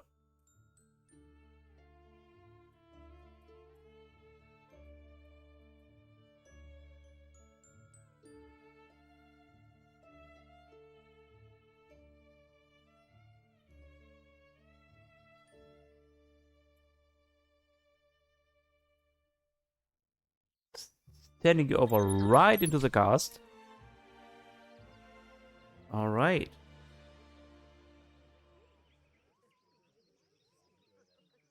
Let's start the play. Frontline as Germany, as I said before. And Kevin as the Maltese. Don't think there's a wrong pick on this map because you have literally everything. You have livestock, you have TPs, you have decent treasures as well. Decent natives as well with the chakrams being essentially grenadier-like units.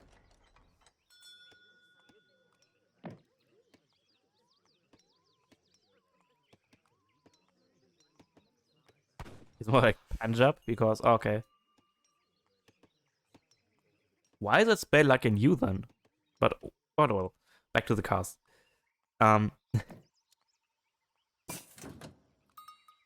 Players not picked the deck yet. Kevin going for a market start, same as Germany. Kevin getting how many yaks he has? Water buffaloes are the same. 2, for Kevin, while Frontline has... Should also be 2, right? No, 4. Wow. So this is already a victory for Frontline.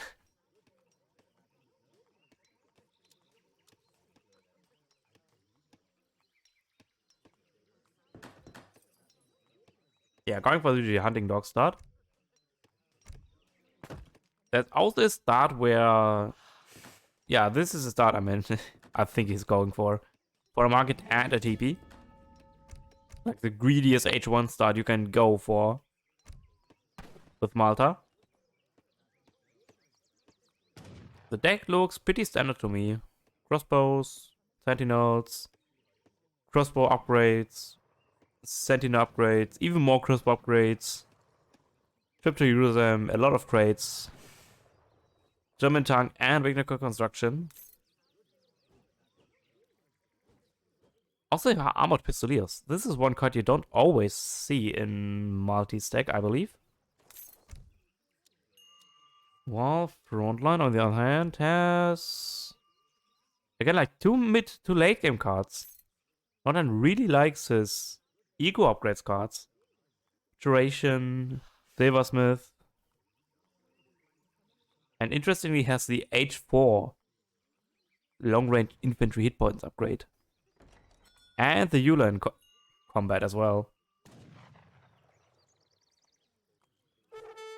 Oh, the Scharnhorst reform is also interesting to see. Like a lot of off-meta cards you don't always see in the decks of Germans.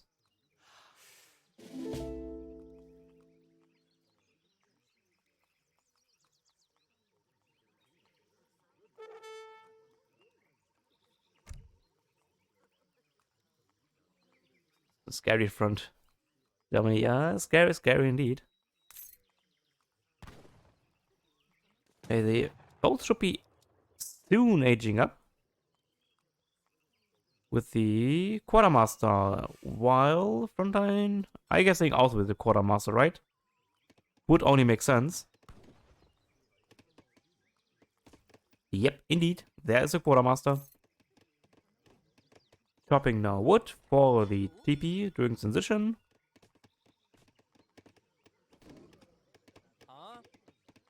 And so is Kevin.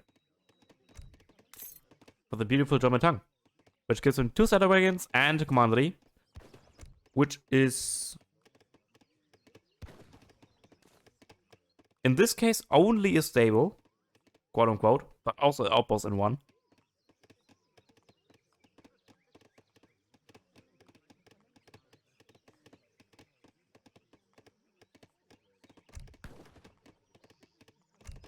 He's getting it quite early, actually.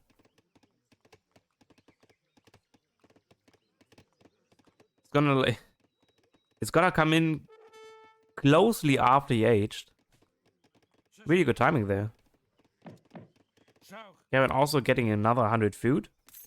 Gonna help to do his first village up. So he doesn't idle as much. Actually, he won't have like any idle time. He's gonna build another house. And I assume he's gonna research steel traps and placer mines as well. Same goes for Frontline. Bereit, hallo, bereit.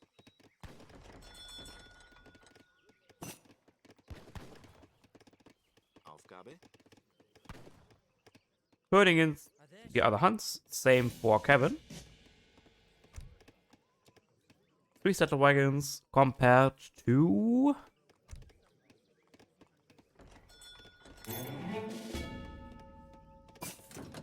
700 wood. So it's like as meta as you can get. Dropping a church, dropping commandery, dropping hospital. 700 wood is gonna be used for A, for pikes and crossbows, and B, for the Saddle Wagons. Because you can train 4 more of these.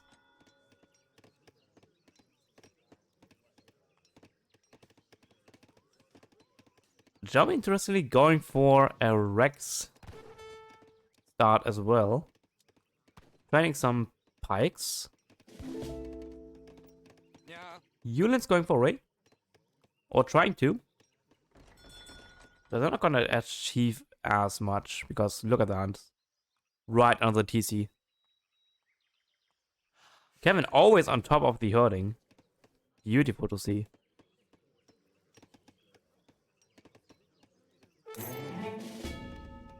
Pike's probably going straight down here. And I think we saw the movement command here. Yeah, they're going straight down here to siege down the TP. 2 set wings followed up by with. So greedy.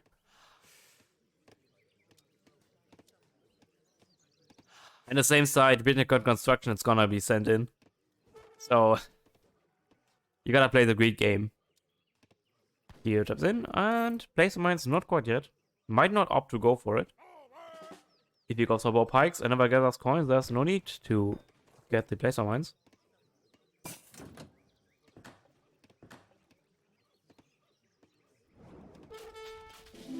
Yep. 2 seconds in. So he's like on 31 villagers, while Kevin now is on 26. Not as much. But he still can build 3 more. And those villagers have the weakness construction, which is 20. It's still 30%, okay. Which is a casual 30% increase of gather rate, which is insane. 1.34 on like 0.7. That's insane of increased gather rate. More clusters being trained.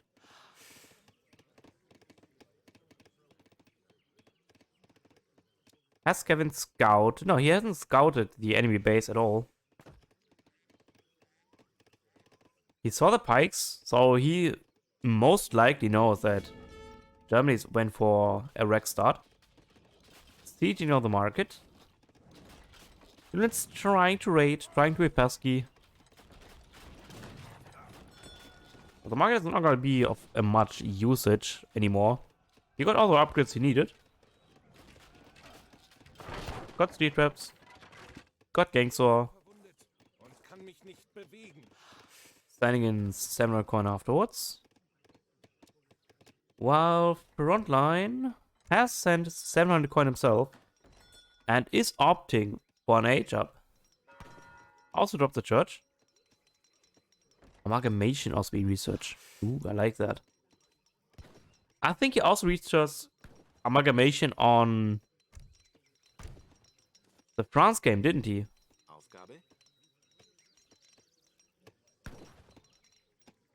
Going for the exiled prince, while on the other hand, Kevin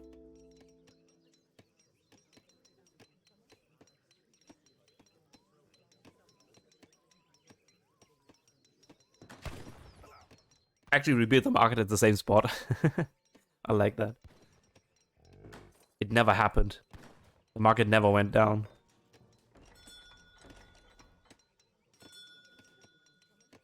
He still has a safe hunt over here. You're then trying to scout and see some villagers, but he's still happy in his base. And yeah, Frontline reaching the next age. Getting rank codes. Seeing a lot of double wrecks from Germany lately.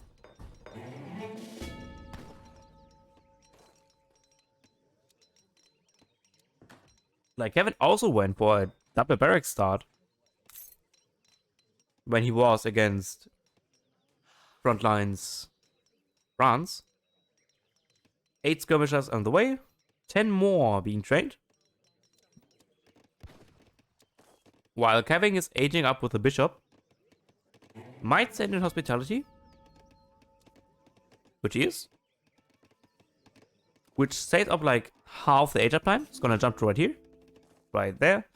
And on top of this, it's going to make all upgrades for his barracks units 150 resources cheaper. So insane of a card. Getting another villager. And well, on top of the 2% that Malta gets from all shipments. Being poked to death. No! Not like this. Veteran pike and bow are on the way.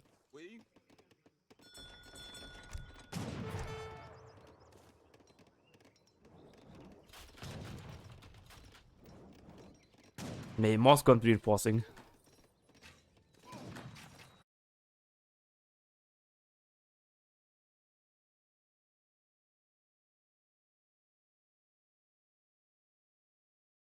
See for the pikes are also now in. Also trading hussars from the commandery. They are 10% better, they cost 10% better, and they train 10% slower.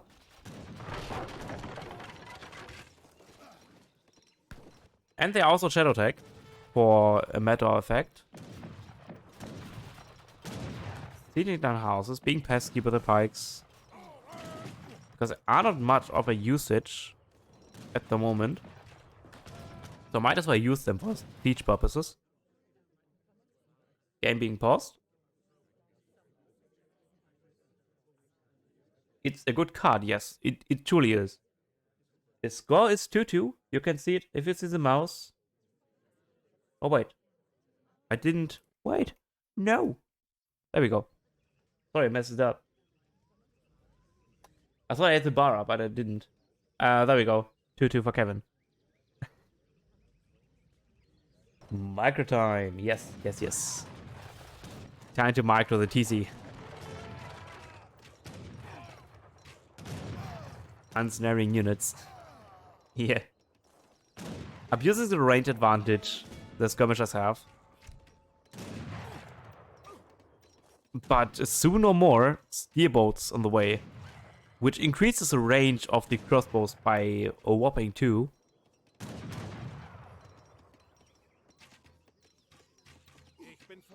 So it is 18 range against 20.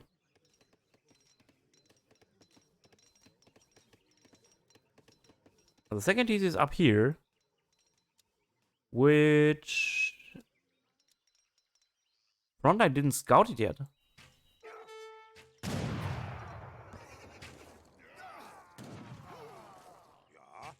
And those crossbows getting scarier and scarier the longer the game goes. Yep, now they have 18 range. The extra multiplier against heavy infantry isn't as, like, not important at all. Oh, beautiful micro here. Getting 3 crossbow with 1 volley. More crossbow on the way. More Huss being trained. And Kevin is still on 2 TCs, while Frontline only is on 1.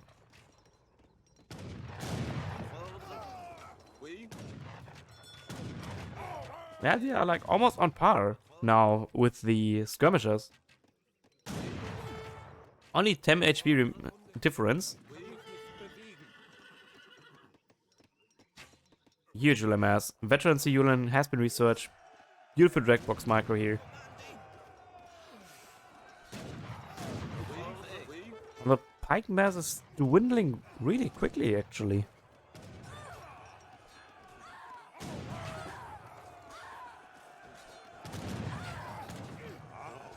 Huge mass of skirmishers. Insane mass of Yulans. Connecting to the bows. I think he already called the min. He doesn't even call the Minuteman. They haven't put and call the Minuteman. Not the time. A 9k score difference now for the advantage of Frontline. Playing it beautifully here, and yeah. Kevin taps out. GG. And Frontline indeed takes the game 3.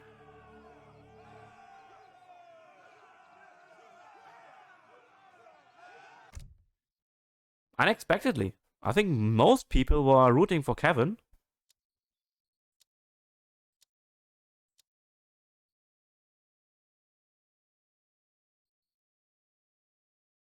Germany monsters have, yeah, in the right hands, Germany is really scary.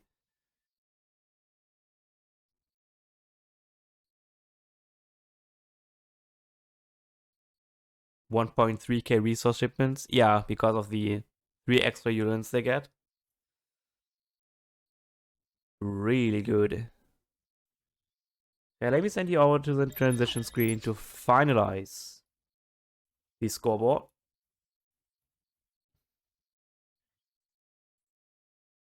3-2 for Frontline.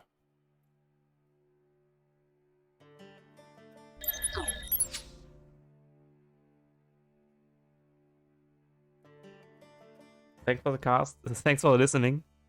For enduring me for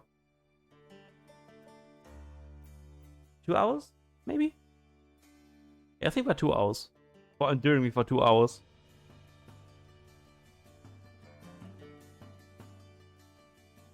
Yeah, GG's to both players.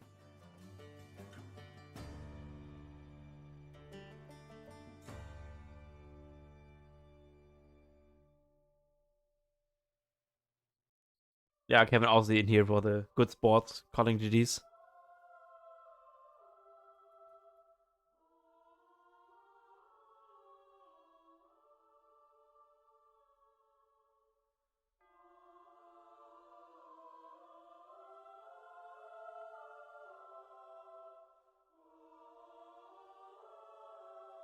Okay, so who should we raid? Anyone have any suggestions on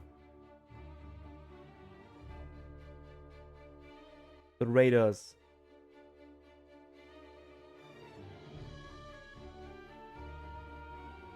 Conquer a perfect prediction. I think Frontline is a little bit of an underrated player.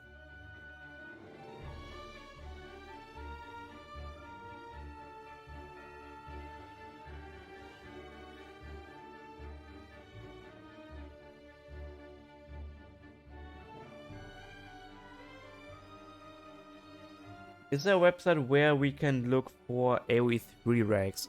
I don't think we have the recordings available for public.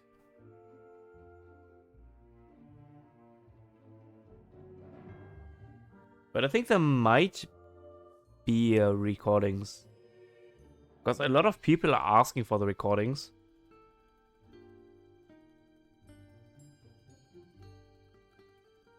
So anyone wants to stream here, now is your last chance. If not, we gonna hand it over to someone else.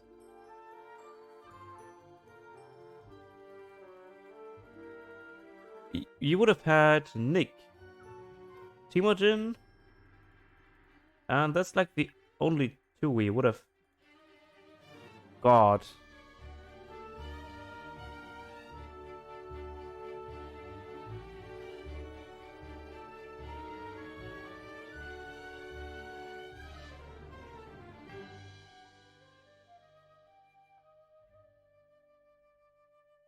Red kick ass OP.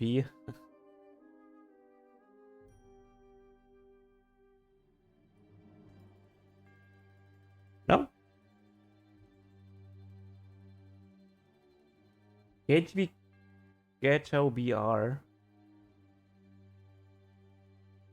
Shall we make a poll? Who to rate? Timojin or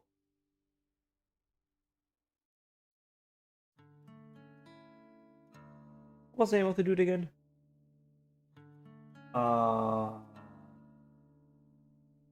AGB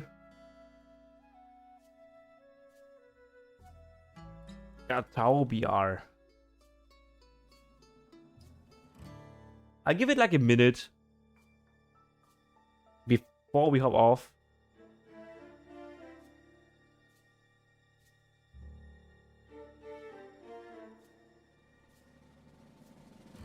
And if no one votes, Unvaccinated is gonna have a good time.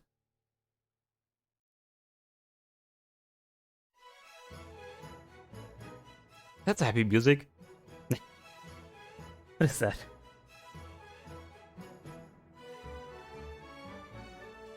I like it. 50-50. Come on, guys, get your votes in.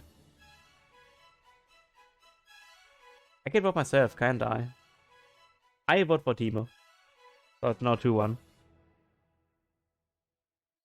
Your vote matters. Know the old hashtag?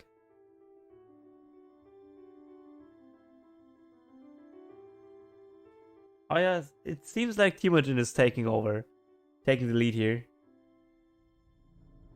Okay, the minute's over. And I think we're gonna raid Timojin. He's queuing up ranked. Oh, I didn't copy the name. Why did I not? Oh no, he's actually doing some team games. I thought it was ranking Ranking for 1v1. Yeah, definitely Timojin taking the lead here. I thank you all for watching. There won't be another series today. But tomorrow we have... Tomorrow's Sunday, right? Yeah. Tomorrow we have mini mode against Izad. And I am Turk against Tebben. That are scheduled for play. And I think Optimus vs Kaiser Klein still need to happen, so it might happen on Sunday. We have to wait and see. And with that out of the way, I would rate you over to Timojin. Right. I'm gonna see you on Sunday again.